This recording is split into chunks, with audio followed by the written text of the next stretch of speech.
अस्सलाम वालेकुम, I hope you are doing great. आज हम केमिस्ट्री के चैप्टर नंबर 2 एटॉमिक स्ट्रक्चर की रैपिड और इफेक्टिव रिवीजन करेंगे। डिजाइन करता है। यहाँ पे क्वांटम नंबर देख लो, ये प्रिंसिपल है, क्वांटम नंबर है, ये अजीमुथल है, ये मैग्नेटिक है, स्पिन है।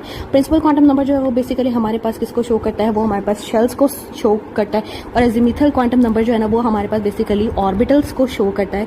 और जो मैग्नेटिक क्वांटम नंबर है ना वो हमें बताता है कि ओरिएंटेशन क्या, आइदर वो एक्स एक्सिस पे है, वो वाई एक्सिस पे है, वो जी एक्सिस पे।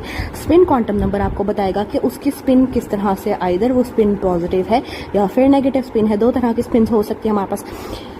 अच्छा, अब हम लोगों ने देखना है कि हाइड्रोजन एटम को हम लोग किस तरह से डिफाइन करते हैं। हाइड्रोजन एटम जो है वो ग्राउंड स्टेट पर, हाइड्रोजन एटम के पास वैसे एक ही इलेक्ट्रॉन होता है। हमने देखना वो एक इलेक्ट्रॉन कहाँ पे होगा, वो एक इलेक्ट्रॉन शेल नंबर 1 पे होगा और उसका जो एजीमुथल होगा वो 0 होगा मैग्नेटिक, और उसकी स्पिन जो होगी वो पॉजिटिव भी हो सकती है, वो नेगेटिव भी हो सकती है, जो उसका स्पिन क्वांटम नंबर। तो अब यहाँ पे ना हमारे पास 3 रूल्स हैं, बड़े इंपॉर्टेंट हैं इनको समझना।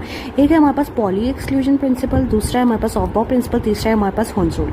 पॉली एक्सक्लूजन प्रिंसिपल क्या होता है? पॉली एक्सक्लूजन प्रिंसिपल हमें ये कहता है कि हमारे पास अगर कोई भी 2 इलेक्ट्रॉन्स हो, उनके सारे के सारे क्वांटम नंबर्स कभी भी सेम नहीं हो सकते। इस बात का क्या मतलब है? अगर देखो 2 इलेक्ट्रॉन्स एक ऑर्बिटल में भी एग्जिस्ट कर रहे हैं ना, तो फिर भी उनके सारे क्वांटम नंबर कभी सेम नहीं हो सकते। हाँ, हो सकता है उनका स्पिन क्वांटम नंबर सेम हो, उनका अजीमुथल सेम हो, उनका मैग्नेटिक सेम हो।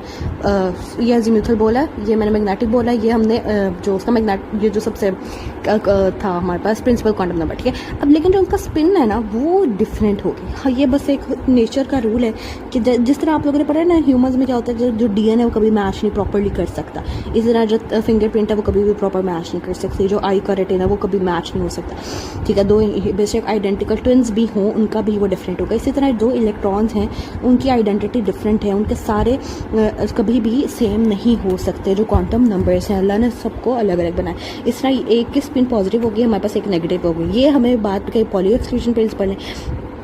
ऑफ बाउ प्रिंसिपल ने हमें कहा कि इलेक्ट्रॉन्स को हम लोगों ने ऑर्बिटल्स में फिल करना है उनके इंक्रीजिंग एनर्जी ऑर्डर में।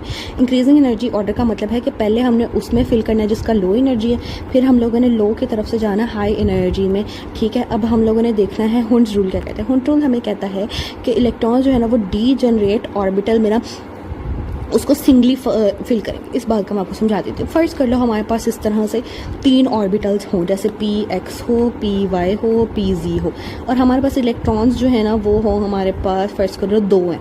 अब वो 2 इलेक्ट्रॉन्स ना पता क्या करेंगे, वो इस तरह से अलग में फिल होंगे। वो कभी भी ऐसा नहीं हो जाएगा जैसे वो दोनों अलग में फिल होंगे। ऐसा नहीं हो सकता कि वो एक ही ऑर्बिटल में दोनों आ जाएं, नहीं, वो इस चीज़ को प्रेफर नहीं करेंगे। वो बल्कि क्या प्रेफर करेंगे कि एक इलेक्ट्रॉन यहाँ एक यहाँ पे आए और यहाँ पे वो रिवर्स करें, उनकी जो स्पिन है वो सेम हो, ठीक है। तो ये चीज़ हमें कौन सा रूल बताता है? ये हॉर्न्स रूल बताता है। अब ना ये व्हाइट कोट वॉरियर्स का रैपिड रिकॉल सेशन है। इन लेक्चर्स की हेल्प से हम आपके एमडी कैट के सारे सब्जेक्ट्स की न्यू सिलेबस के अकॉर्डिंग रैपिड और इफेक्टिव रिवीजन करवाएंगे।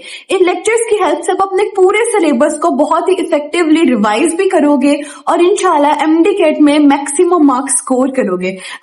अगर आप रैपिड रिकॉल सेशन के कंप्लीट लेक्चर्स की एक्सेस हासिल करना चाहते हो तो आपने हमें इस व्हाट्सएप नंबर पे कांटेक्ट करना है। अब मैं आपको रैपिड रिकॉल सेशन की प्राइसिंग के बारे में गाइड कर देती हूँ।